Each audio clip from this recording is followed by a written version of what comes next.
212. Women's Health Center, your hometown OBGYN group, providing exceptional obstetrical and gynecological care for women for the past 20 years. We have 3 convenient locations in Jessup, Blackshear, and Baxley. We understand that choosing your OBGYN is a personal decision and that the relationship with your doctor and the trust you build is essential. At Women's Health Center, we provide obstetrical care and guide you through the process, making sure you and your baby stay healthy. We provide the most advanced ultrasound technology with the clearest pictures ever. Annual gynecological care gives patients an opportunity to take charge of their health. Some of our services include hormone therapy, pellets, Botox, the new 3, 5, and 10-year IUDs, Nexplanon, and much more. We accept all insurance carriers, including TRICARE, Medicaid, and we accept all insured and uninsured patients. Please call our office at 912-588-1020 and visit MajorMD.com for more information about Women's Health Center. That's MAGERMD.com. When we say right on the corner and right on the price, we mean it at Mike Birch Ford in Blackshear. Up to $12,000 off 2018 F-150s. $12,000 off America's #1 selling truck. Stop the search. Call Mike Birch and 24/7 at MikeBirchFord.com. 8 o'clock here at WIFO-FM Jessup. Big Dog Country time for the world-famous Butch and Bob Show. Brought to you by Mike Birch Ford, Murphy Builder Supply, Wolf Animal Hospital, and the Women's Health Center. Good morning, Bob. Good morning, Jonathan. Today is Tuesdays with Tillery's. We've got State Senator Blake Tillery on the phone with us. Today's the last day of the legislative session. Busy day. They're going to be there till around midnight to see what passes, what doesn't pass. How you doing, Mr. Senator? How you doing? Doing well. Give us the lowdown. What's going to take place today? What's going to pass? What's going to fail?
Speak this morning. I think they just adjourned at 7:45, and they're going back in at 8:30. And then on the broadband bill, which I do think I have a huge chance of being on the conference committee there, just because of how much it matters to our district. That hammering that out is how much are we going to require of the EMCs? We want to give them the ability to expand into rural areas, but we also want to make sure that that the service actually gets that last mile to folks at their home. There's a few other things we're working there. I do expect that we'll make it across at the end. Let's go back to the medical marijuana bill and just explain what the debate is. What I read is that it's been legal for registered medical marijuana patients to use the drug since 2015, but they never had a legal way to buy it. That could change under House Bill 324, which would allow up to 28 medical marijuana oil dispensaries and 2 growing operations. So explain that to us. So there's a couple of things you're looking at on the medical marijuana side. Is Georgia did allow about 2 or 3 years ago, like you said, folks to have in their possession the THC oil. Federal law says, though, you still can't. You're still violating federal law, but the states allow it, and the feds really aren't enforcing that part. There's another federal law that says you cannot cross state lines with medical marijuana. We really can't toss out that law. So the way you can have it in-state is either to grow it in-state or to have some other procedure whereby it would come in-state for you. So one of the things that I thought about on the Senate side was the state could purchase it from a Colorado or a Florida, and the state could distribute it. That would keep the state as a sovereign. It can't be sued or put in prison. So the state can't violate federal law. So they could get it here, and then they could get it out to the families that need it. The other idea is you could grow it here. The problem with growing on the House bill side was it had a heck of a lot of licenses. I think, and I'm quoting from memory, I think it was 80 licenses to serve about 8,000 people. People started looking at that going, man, that seems pretty darn high. What are you moving towards? And there was a concern among sheriffs and concern, really, I heard some of it in my district, of are you moving towards cultivation, or are you moving towards recreational use? And our district's not there yet. The feedback that I've heard, that's not where our folks want to be, although I do understand that our folks overwhelmingly favor helping on the medicinal side. And I say children, but let me tell you, a lot of the phone calls I get are 70-plus-year-olds who say, hey, chronic pain, this is helping better than the opioids. So it's not, while we do have a huge focus on the children, it's not just children on the medical side. PTSD, particularly war veterans, et cetera, I hear that from them as well. Interesting article today. I didn't know this was even on the agenda, but it says Georgia's minimum marriage age would increase from 16 to 17 under House Bill 228. What's the purpose of that? Sex trafficking. So some creative individuals will call them. I'm sure there's other phrases that can be used as well. The way they're trying to get around sex trafficking is marrying the victim. And if you do that, then it's not rape. So by making sure that folks understand that we make sure that the potential victim is competent when they enter into a marriage situation, we're hoping to possibly tamp down that avenue that's been exploited by those who would try to victimize our youngest youth. And that looks like it's going to pass. It said it already passed overwhelmingly in both the House and Senate. The proposal just needs a final vote because it was amended in the Senate. So right, it was amended in the Senate, goes back over to the House, and they've got to move to agree this morning, most likely. And the other big debate, something we've been discussing all the time, and from the day one, is the possible takeover of the Atlanta airport by the legislators, but they state now it's kind of been amended, and they're wondering if it's either going to pass or fail today. So where do we stand on the takeover of the Atlanta airport? What I think is going to probably happen today, I don't think there's going to be a vote on it. It was interesting when I was driving in this morning around 6, I heard the mayor of Atlanta on the radio, and they asked her, they said, do you support the House's version? The House has just an oversight provision. She goes, no, I don't want the oversight either. The airport's ran very well, and the state's never ran an airport, and it's a well-oiled machine. And I immediately got a text from one of my Senate buddies who said a well-greased machine. I thought that was a pretty good turn of phrase there. And that's really what what they're looking at. And the Senate, the legislature overall is looking at. Clearly, the ports of Savannah, the port in Brunswick, and the port in Atlanta, the airport there, are huge economic engines. They're under a federal investigation now. Let's just make sure that folks who are acting in the public's interest are truly acting in the public's interest, not personal interest. So who all would serve? Tell us, they're talking about a creation of a state airport oversight committee. How many people would be on that committee? What would be the purpose? I'll even shortcut that. I don't think that bill will pass today. I think it'll lay over. But remember, it's a 2-year session, so that bill will be available next January. I'd be very, very shocked if you see any movement on the takeover bill or the oversight bill today. Okay, so how long do you think you'll be there tonight? Man, it could go two ways. One, it could go all the way to midnight. That's typical, traditional. Or somebody could get mad. Either the House get mad that the Senate doesn't move a priority, or the Senate get mad that the House doesn't move a priority, which I'll tell you the truth, though. The Senate has rural broadband and medical marijuana are the last two left, and the House has just as much interest in those as we do. And somebody gets upset, though, they could shut it down at 7 or 8 o'clock. If you know that happens, if you see that happen, then that means somebody took their ball and went home.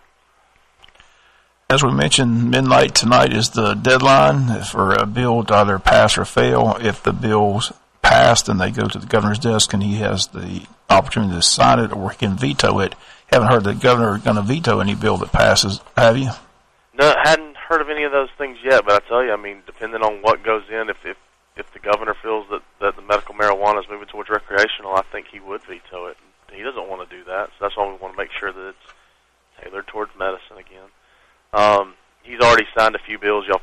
We talked about those. The one that reforms Medicaid that I carried, SB 106, and then also the he's going to sign the election bill today. It isn't going to be a huge ceremony, but the one that basically where the state's going to buy the machines, provide those for the local communities. So that'll be another one that's out the door and completely done, probably sometime around noon today. We talked to Stephen Meeks yesterday. Educators called last week asking about there's a bill concerning the dual enrollment program. Tell us about that and where we stand on that. The Senate tabled that bill. There were several changes. Basically, what we've had on the House and the Senate side, we passed the dual enrollment bill originally. Certain school systems weren't involved, and we found out why. That's because we were taking that FTE money that school systems received, and we were sending it to the technical colleges or to the colleges. So what we did is we started double paying. We said, hey, we'll pay the schools their FTE money so that they'll still send the kids. They wouldn't send kids that they'd want to keep them so they could keep that money. And we'll also pay the colleges or the technical colleges that are teaching them as well. So we're kind of double paying there. And we ended up, it ended up growing into a program that some would say got a little bit larger than we expected it to do. What we wanted folks to do is go get a jump start on their degree for college or get a jump start on their career. Saw where the audit came out last year where we paid for some yoga classes, some Zumba classes, and those weren't really what that program was targeted to do. It also expanded about 3 times in cost. What originally was $15 million ended up being $45 million. I think was pushing $60 million now. And so there's some curbing in the cost there to say, hey, let's make sure we get back to this dual enrollment program being exactly what we wanted it to do. So there was a bill that came out of the House that said, hey, let's tailor it towards core programs, our math, our sciences, our weldings, our things that we're wanting folks to go into for business purposes or for job purposes. The Senate looked at that. There was, I think at one point in time it had a cap on the number of hours. It also pulled freshmen out. This had previously been a junior and a senior in high school courses. It had gone down now where it had gone to freshmen. So this pulled freshmen out and said, well, that maybe they're not eligible.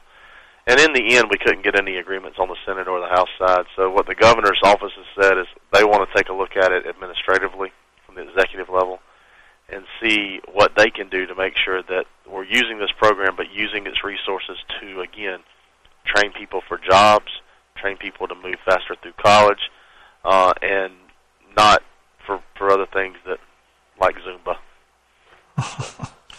I hear you laughing over there. I guess you understand where he was going with that one. That's kind of sad. But anyway, so politics, unbelievable. But anyway, we appreciate you giving us the update. It sounds like it's going to be a long day. Like I said, what's your plan after the session? Where you headed back over the district? Today's my anniversary. Me and Ashley Nicole have been married for 3 years today. Happy anniversary.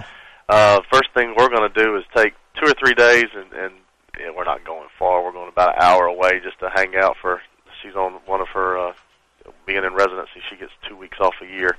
So this is one of those weeks. So we're going to take 2 or 3 days, and then I'll be back in the law office in Vidalia Monday morning, catching up on all the law I've missed for the past 3 months. But thank you for allowing me to do this, and I want to thank our listeners. It's a pleasure to be able to serve you in the state Senate. Some days are less fun than others. I won't lie about that. But I appreciate the kindness, the hospitality, the favor that y'all have given me, and if I can be of any help, again, just because the session ends, the work doesn't. We're going to be working on 2 or 3 things that I've got planned on broadband that I think are going to be very helpful that the governor's already helping me with, even this morning. So I'm excited about that. I hope that continues. And again, my cell phone number doesn't change just because we go out of session. It's still 912-245-9915, and I don't mind if you call and use it. Well, we always appreciate you being here again. It's been informative to have you and Stephen Meeks and Blake and Bill Workhauser call in Monday, Tuesday, Wednesdays. Again, appreciate you lined up the governor. We had the lieutenant governor, so it's been very informative for our listenership, and we appreciate you being here every Tuesday, and we'll look forward to talking to you in person in the studios when you get through the session. I'll see you really soon. I'm looking forward to being home. Okay, Blake, thanks so much. Y'all have a good morning. And again, those comments to State Senator Blake Tillery. Again, the last day of the session, midnight's the deadline if a bill fails or passes. And again, once that takes place, then they all head to the governor's desk, and he can either sign them into law or veto them. You ever have veto power, Jonathan? You veto everything at the station here. I mean, you're the veto guy. We put on your desk and you go, veto. No, we're not doing that. You do that every day, don't you? I exercise a pocket veto. I just let it sit there till it expires and don't sign it. In fact, your nickname should be Veto. We're going to call you Jonathan Veto Swift. Vito Corleone? Veto. All right, we're going to take a break. We'll come back with more of the Butch and Bob Show after Veto takes us to commercials.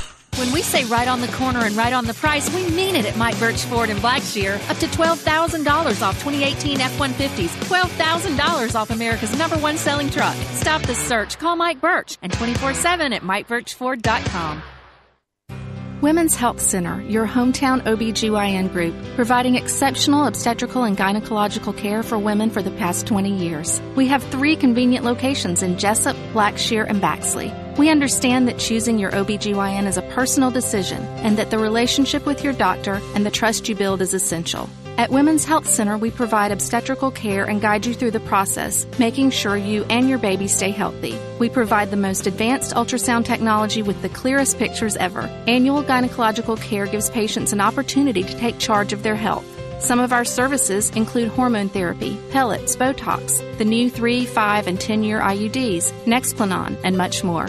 We accept all insurance carriers, including TRICARE, Medicaid, and we accept all insured and uninsured patients. Please call our office at 912-588-1020 and visit MajorMD.com for more information about Women's Health Center. That's MAGERMD.com. WIFO-FM, Big Dog Country on this Tuesday morning, 2nd day of April. Somebody wanted to know if there's been any movement on J.C. Landing, I guess, with the bait shop and everything. Have they? I'm not sure. I was not able to be at the county meeting last night due to the doubleheader day, so I'll check on that today, but I haven't heard anything. It wasn't on the agenda last night. It wasn't discussed at the retreat, so I'm not sure where they stand on that at the landing. So. Now, we'll say one thing about that airport conference room. That's a nice reverb chamber. It really has a nice echo to it. It's just a nice facility out there at the airport. Yeah. Nice and quiet out there as well. I want to remind everybody, city commissioners meet tonight at 7 o'clock. Also, don't forget the blood drive Friday, April the 5th at the VFW, 2 to 7 p.m. Also, the Crime Victims Memorial is going to be on display at the Wayne County Wayne County Courthouse next week. Thursday, April the 11th, will be the Crime Victims Memorial ceremony, but the Crime Victims Memorial wall will be on display inside the courthouse Monday, April 8th through Friday, April the 12th. Again, it's always a special week here in Wayne County, and that Victims Memorial ceremony always a special day to remember the victims of severe crime here in Wayne County and throughout the years. And again, a lot of people attend that ceremony. The District Attorney, Jackie Johnson, invites everybody to attend that annual Crime Victims Memorial ceremony Thursday, April the 11th at 5 p.m. on the grounds at the Wayne County Courthouse. So right around the corner, takes place next Thursday, a week from this Thursday. So also a reminder, we've got the NCAA semifinals and final games right here on Big Dog Country, FM 105.5. Is that correct, Jonathan? Yes. Westwood won. Yes. Yes. You're correct, sir. Yes. And we got Braves baseball tomorrow and Thursday. No game tonight for the Braves. They always have that day off after the first game in case the weather's bad. So, but that never takes the second and third game into consideration. What happens if you have bad weather on the third day? They reschedule for later in the year, I guess. I don't know. Nice game for the Braves, though, last night. Inciarte home run, Acuna Jr. home run. Good to see Brian McCann. You happy Brian McCann's back with the Braves? Yes. This is probably his swan song, his farewell tour. Nice win over the Cubs last night. Yes. 8-0. So I think that's about does it. Again, appreciate you being here this morning. Appreciate everybody tuned in. Like I said, we should hear from Bill Workheiser tomorrow. He'll give us a recap of the last day of the legislative session. Again, today's the last day. Midnight's the deadline. Be interested to see how all those bills, whether they pass or fail. That's right. They will sign and die tonight. Sign and die tonight. Yes. Okay, Mr. Vito. That's we'll right. See. All right. That's your new nickname. That's right. Vito Corleone. WIFO-FM Big Dog Country World Famous Butch and Bob Show brought to you by Mike Birch Ford in Blackshear Women's Health Center, Murphy Builder Supply, and also by Mike Birch Ford in Blackshear, Murphy Builder Supply, Women's Health Center, and Wolf Animal Hospital. Good morning for the Big Dog WIFO at 8:20. Seasons change. Quality of service doesn't. For